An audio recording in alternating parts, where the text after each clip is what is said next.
August 9, 1944, northern France. A wet crossroads cut by ditches and hedgerows, a panther steadies on the cambered asphalt. Oberleutnant Karl Hoffmann fixes the sight, and a far hum thickens into a river of engines that will outrun steel. Breath condenses on the eyepiece. The turret ring ticks like a metronome under strain. Leather creaks as the loader shifts his weight. Hoffmann counts the rhythm he trusts in. For 4, hold for 2, out for 4, and feels the pulse settle near 90 beats each minute. Grease clings to his fingers, where the traverse wheel warms the palm. Fuel boards show a narrow margin, enough for barely 2 hours at idle, with short bounds far less if the company has to sprint. The air tastes of hot oil and damp chalk. Somewhere beyond the hedgerow, a crow calls, and the wireless hisses with the thin confidence of doctrine. He rests his hand on the torsion bar, whispers the line he has carried since training, "Keep the machine perfect, and the machine keeps you." A second whisper rides beneath it, uninvited the fear that perfection can be made irrelevant by speed. The gunlayer coughs. The driver flexes his boot on the pedal. The commander watches the verge for the first flicker of motion. Then the night edits itself, cutting the ambient insects filing down the village clatter, leaving a held breath in the lane so complete it feels engineered. A low moan of diesel rises where the road bends not one truck but many. The note climbing, splitting, layering with horn blips that bounce off stone walls and orchard trunks until direction loses meaning.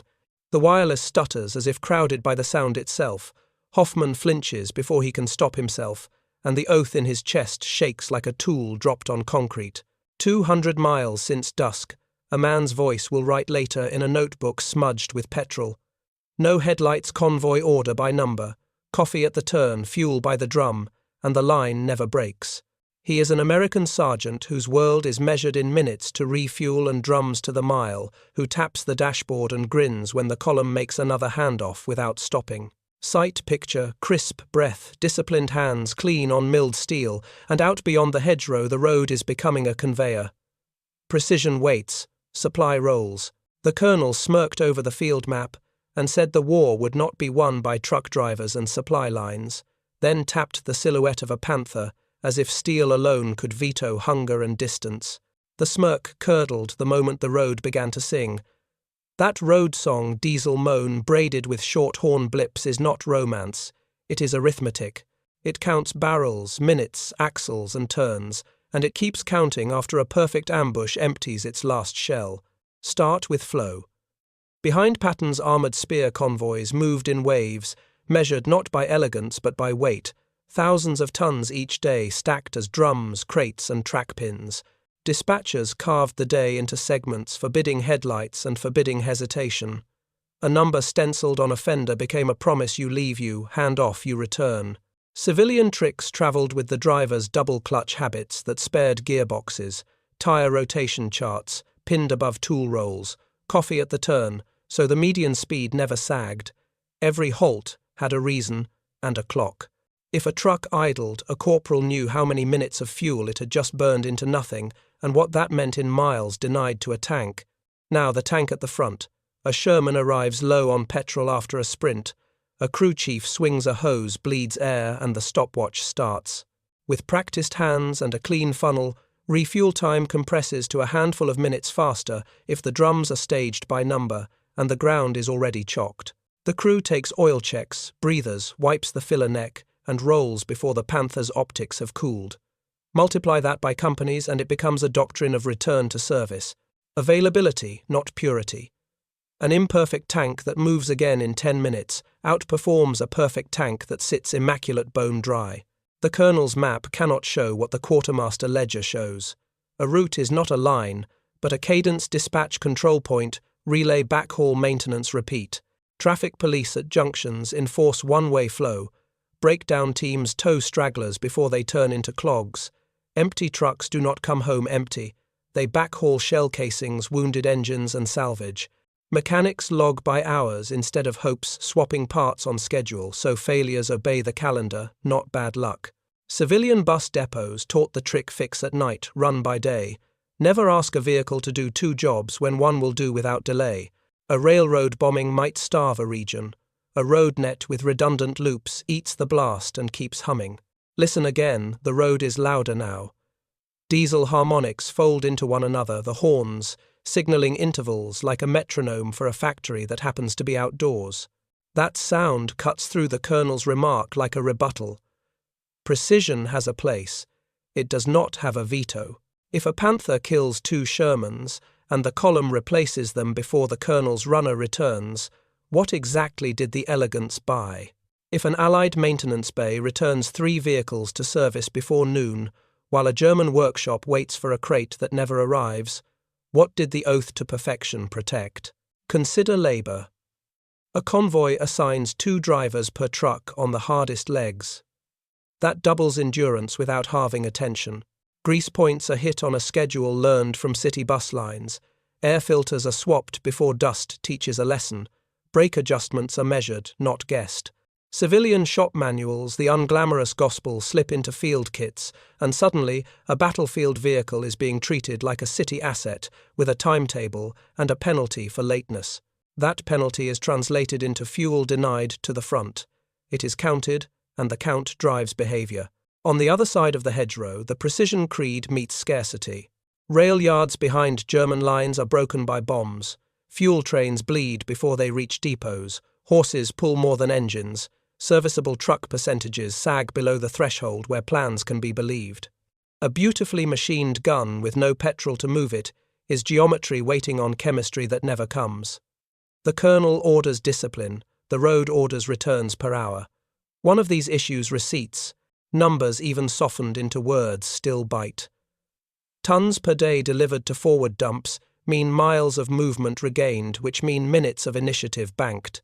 Average refuel per tank in single-digit minutes means a company can leave a halt as a company, rather than as a trickle. Vehicles returned to service per day means a rhythm the enemy cannot hear until it arrives in their flank. Availability makes effort count twice. Once when the machine works, once when it works again without ceremony. Mock the trucks if you like.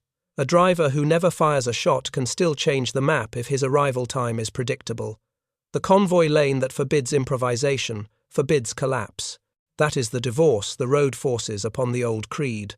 The craft of the single machine is not abolished, but it is subordinated to the craft of the system. The Panther's excellence is real and insufficient. The column's mediocrity is alleged and decisive. The colonel stares down at the symbols and tries the smirk again. Outside, the horn code chirps at the bend, and the diesel moan rises as if the road itself were breathing. The map does not move, but every arrow on it is already being pushed by something he cannot sketch, a timetable made of drums and minutes. The joke about truck drivers and supply lines breaks under its own weight. The road answers with a simple proof perfection that cannot arrive is worse than adequacy that always does. Dawn smears a thin grey over the hedgerows and ditches, and the lane ahead kinks left around a stand of poplars where the verge falls away into a chalky cut. Hoffman's men have stacked brush, dragged a gate across the farm track, and chalked range lines on the turret rim for the angles that matter. The gun layer rehearses the swing from the bend to the lay-by. The driver feathers the clutch until the hull shivers, but does not crawl. Air feels damp enough to carry sound farther than it should. A motorcycle somewhere to the south coughs once and is gone. Then the first Sherman noses into the bend, oblivious to geometry already completed. The shot takes the mantlet edge, flashes scarlet white, and folds the tank onto its near track as if a hand had pressed it down. The second round lands lower, and the fire is clean blue at first, then orange lifting off the deck.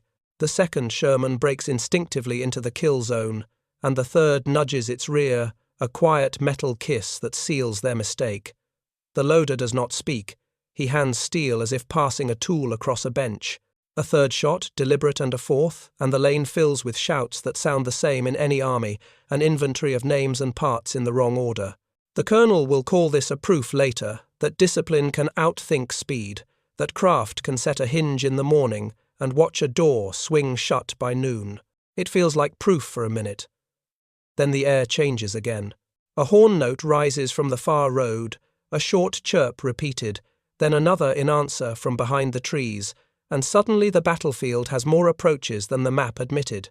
The smell of burnt rubber sharpens the way garlic does when it hits a hot pan. Diesel spray stings along the ditch, where a ruptured drum hisses its life into the chalk. The wireless snaps movement on the farm, track dust to the West Traffic Police at the crossroads, waving under their white gloves. The gun is ready, but the geometry is gone. The convoy has not stopped. It has merely flexed. A half-track noses into the orchard not to fight but to measure. Men hop down with flags and a clipboard and begin rethreading the road like a shoelace, one way out, one way in, no argument. A wrecker slews in behind the burned Sherman and leans into the wreck as if moving furniture. A jeep slides past, carrying a grease gun and a coil of hose toward a tank that is not burning at all, merely thirsty. The column divides, without losing mass, a river splitting around stone. Hoffman sees the first bypass take life. A tractor lane becomes a lane for everything. A fence becomes scrap. A hedge becomes paper. The brush his men dragged to screen the ambush is now being dragged to widen the gap for the trucks, a reversal so quick it feels like mockery. He orders a displacement to the reserve hedge and the Panther lurches backward.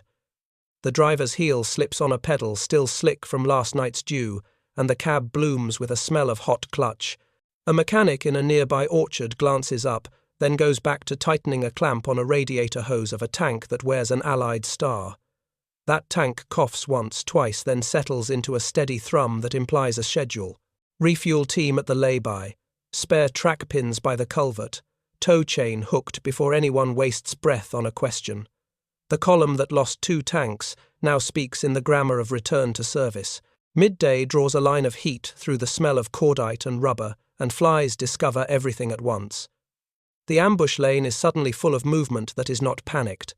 A road singer scratches new arrows. White chalk marks appear on the macadam. An officer with rolled sleeves taps his watch, and the men around him nod in a rhythm that could be a march if it were not faster. A fresh Sherman arrives as if conjured paint, still dusty from a depot reach back and parks where fire had been half an hour earlier. The crew takes ammo from crates that have already been opened by someone else 10 minutes before they arrived. A replacement is not a rarity, it is a line item. Hoffman watches a mobile repair team swan in all light and certainty. They do not look at the wrecked hulls for long, because there is nothing to win from admiration. They look at bolts and belts, swap filters, check timing, slide under a truck with a chalk pencil between their teeth. One man knocks a wrench against a crossmember twice, listening for a pitch that means the part is right. Another folds a canvas too quickly for it to be respect. It is readiness. Their faces are sharp with sweat, but no one looks surprised. They are in a scene they have rehearsed somewhere less dangerous, until it became muscle. The Panthers have their own injuries, not fatal, not yet. A road wheel warmed too hot to trust a return roller, chattered loose by the morning's recoil, a fuel gauge that sticks when the hull is canted, a periscope fogged along the edges. None of it is heroic. All of it is time. Hoffman runs a thumb along the lip of the periscope and leaves a clear crescent in the moisture, the glass cool and stubborn under his skin. He thinks of the minutes it will take to swap a part they do not have, and the hours it will take to fetch it, and the day it will take after that to learn the crate did not arrive. The mathematics hurts in the ribs like a bruise. By afternoon, the lane looks as if the ambush had been a rehearsal for roadwork. Fresh gravel hisses under tires. The bypass throws dust that hangs in flat sheets, then tears as trucks rush through it like swimmers. The horn code chirps again, not jubilant, just inevitable. A traffic corporal drops his arm, and the string of vehicles learns a new speed. A bridge unit parks a Bailey panel against a hedge, as if placing a chess piece for a later move they already intend to make. 2 tankers hand a mechanic a tin mug of coffee, and he drinks without breaking stride. The burned hulls feel like punctuation in a language neither side has time to read. Hoffman moves his Panthers to a second position facing the orchard and waits for a target that is never singular. The column never becomes a point. It remains a surface. He could hit something here, and perhaps he will, but the hit will land on a system that swallows it without changing shape. The men in the turret grow quiet in a way that is not discipline. The driver flexes his boot again, and this time does not slip. The gun layer licks a cracked lip and blinks away sting from diesel that drifted into the fighting compartment hours ago and still rides the air like a fine grit. Burnt rubber sits on the tongue with a bitterness that water does not wash away. Toward evening, a Sherman that should not exist yet a replacement, pulled forward faster than his anger, rolls into the same field of fire where the first one died. The hatch pops, a crewman stands to look down the lane, then drops back in, and the tank trundles on, indifferent to the narrative Hoffman thought he was writing. Behind it, trucks that are not supposed to be here yet are already here, and the road they make is not a road so much as a claim on time. He looks at his watch and calculates repair minutes he will never get back, fuel he did not burn because he could not move, and the way those empty numbers fill the enemy's day. Discipline completes its checklist and waits for meaning. Abundance supplies the meaning and moves on. The ambush was correct, and it did not matter. The lane is theirs again before the smoke has thinned. The Panthers sit intact and useless for a moment too long, engines idling like animals that want to run but do not know where to place their feet. Somewhere a horn answers another horn across the hedgerows, tidy and brief, and the battlefield shrugs the morning off as if it were weather. Night drops like a blackout curtain, and the road answers with its own constellation. Headlamps hooded to slits make red threads along the hedgerows. Cat's eyes flash and vanish. Lanterns wink at control points where white-gloved arms wind the column forward. The sound comes first as pressure, then as an argument no person can outshout diesel to the horizon horns, conversing in short code, a mechanical surf that never collapses. It runs under the fields and through the villages and up the church tower, turning stone into a tuning fork. Hoffman thinks of the oath he made to his crew, keep the machine perfect, and the machine keeps you, and feels it thin in his mouth until it is only breath.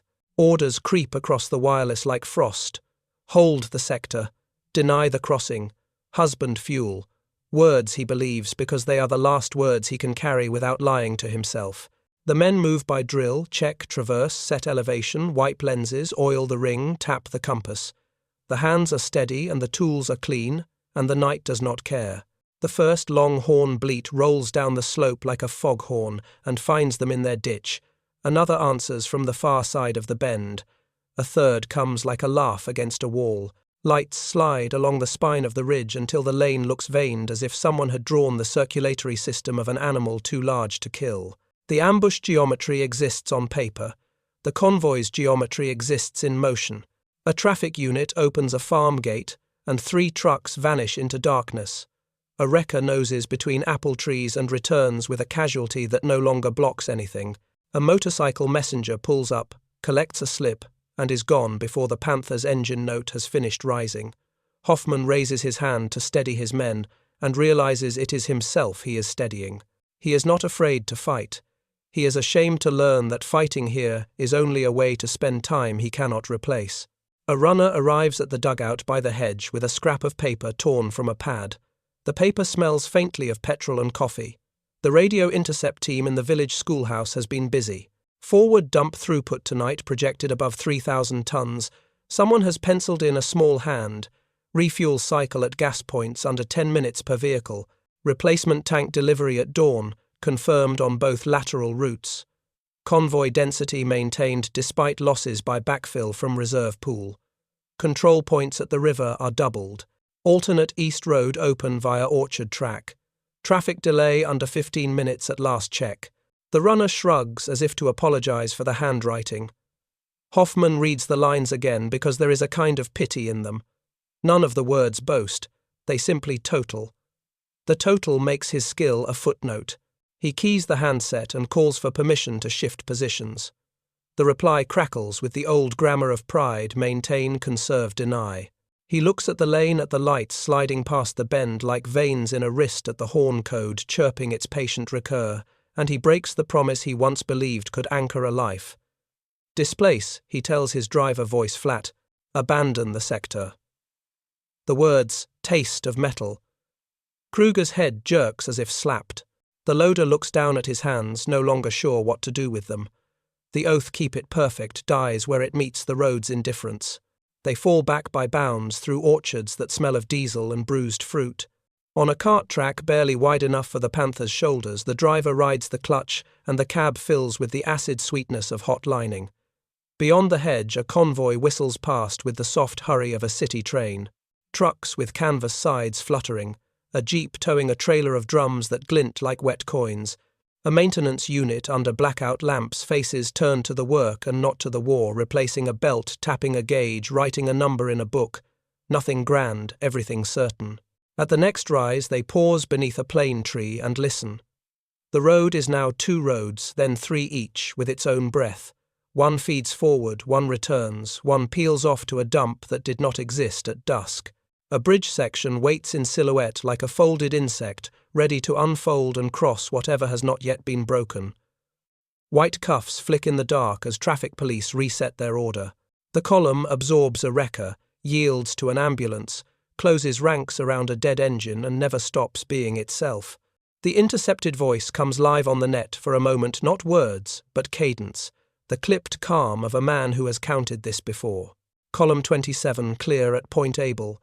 The voice says somewhere unhurried. Delay 3 at Ford. Alternate through Orchard Green. 2 minutes lost, 2 minutes returned at next control.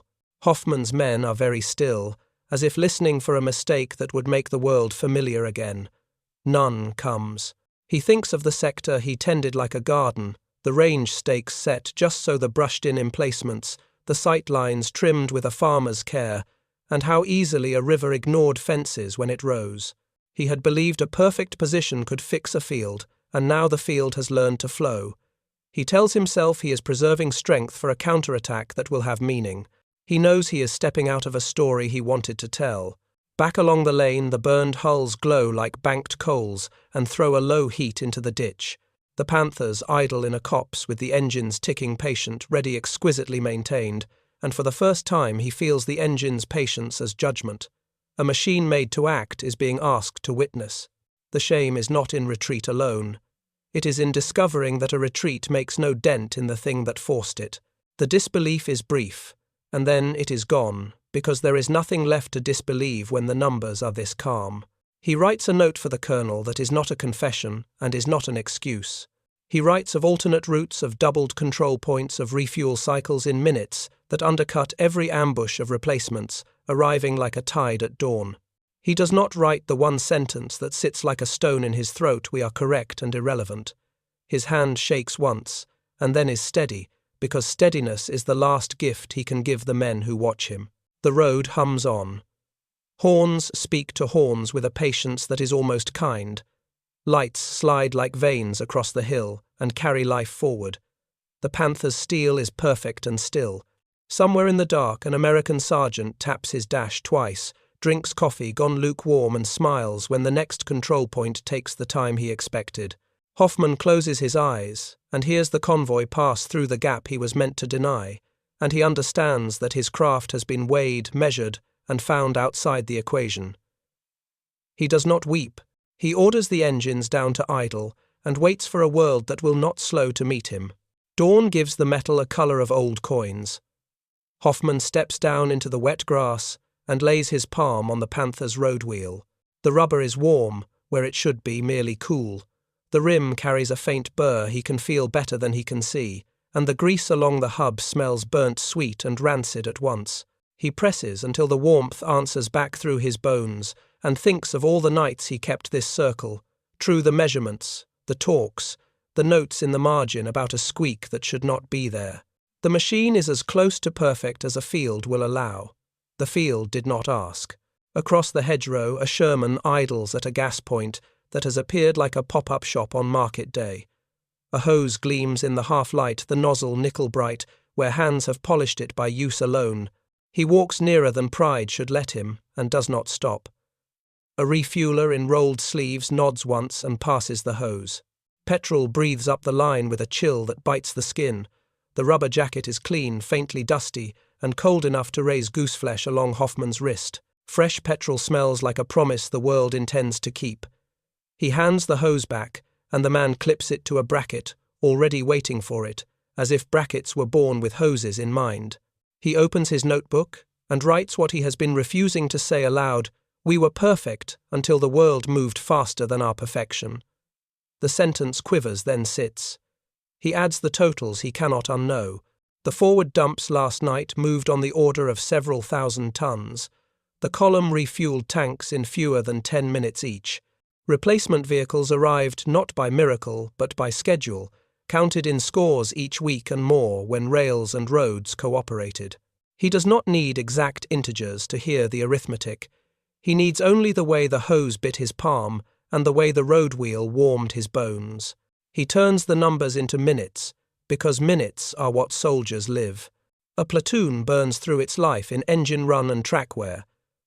Fuel delivered in the low thousands of tons per day becomes hundreds of tank hours banked. A refuel time in the single digits becomes the difference between a whole unit moving together or dribbling away one by one.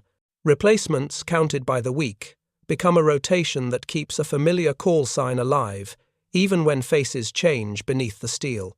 If the column can buy an hour back for a platoon before dusk, it buys breath for the men inside the hour.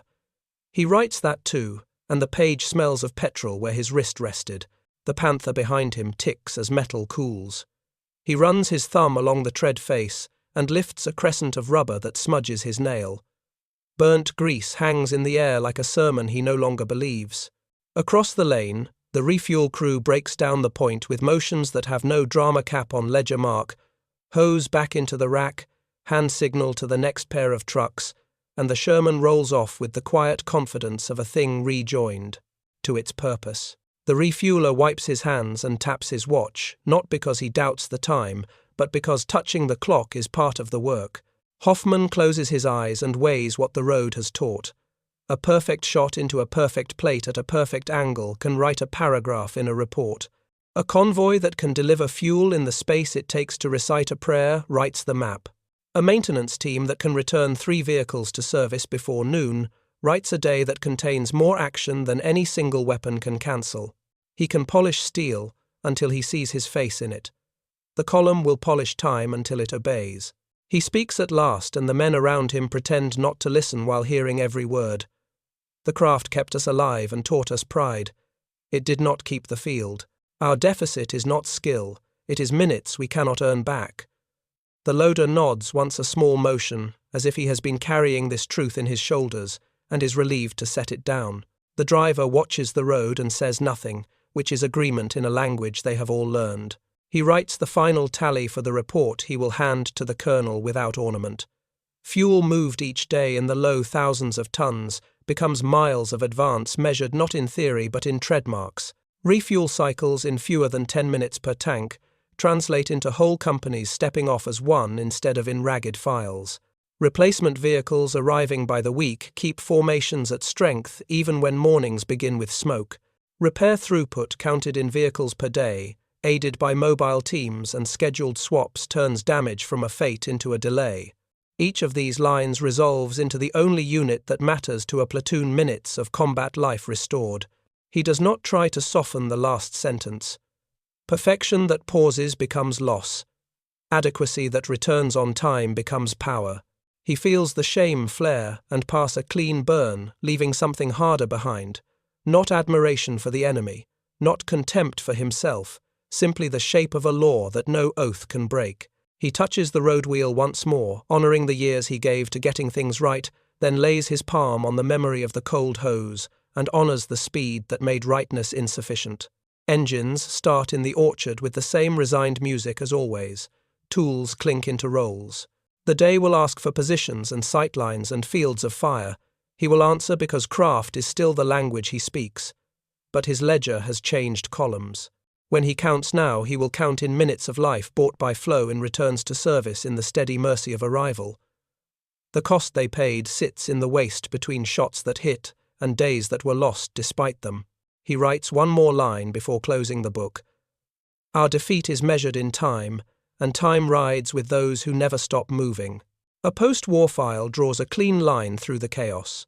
In staffs and schools, the lesson is written without flourish. The side that kept machines present on the line again and again made strategy. Availability moved from backstage concern to starring metric. Tables that once prized muzzle energy and armor slope began to add rows for fuel, moved each day refuel time per vehicle. Vehicles returned to service per daylight cycle, road control points per corridor, tow teams per formation. The arithmetic of presence rewrote doctrine. Hoffman's private fear that craftsmanship could be made irrelevant by tempo becomes public text. Manuals still teach sight picture, range estimation, maintenance rituals, but they no longer pretend that a perfect shot can substitute for a missing convoy. In the new grammar, elegance is not exiled, it is subordinated. A tank that is excellent and present is desired. A tank that is excellent and absent is a ghost.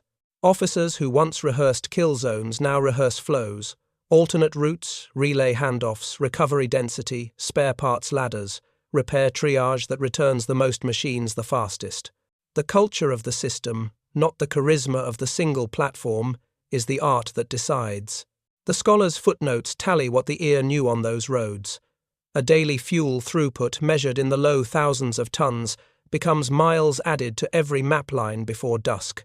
A refuel ritual that compresses to single-digit minutes per vehicle becomes companies stepping off together instead of in a trickle. A repair cadence that returns a handful of vehicles each hour becomes formations that retain shape under pressure. The figures look dry when set in print. They describe breath restored to men.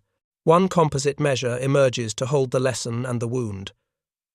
Call it the Operational Resilience Index.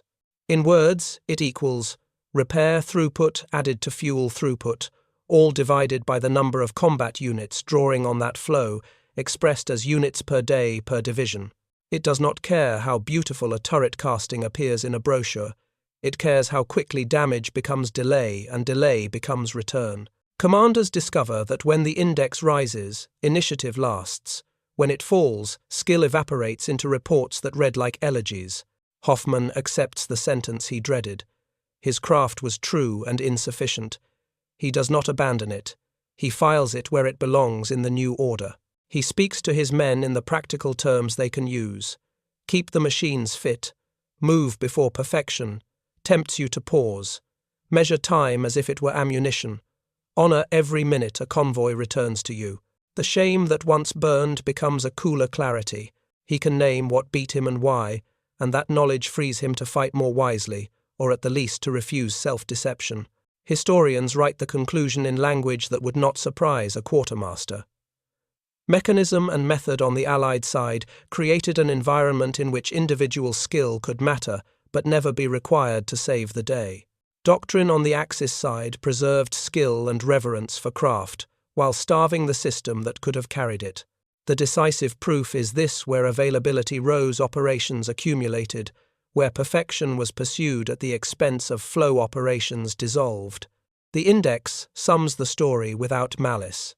Hoffman's end state is not tragedy, but recognition.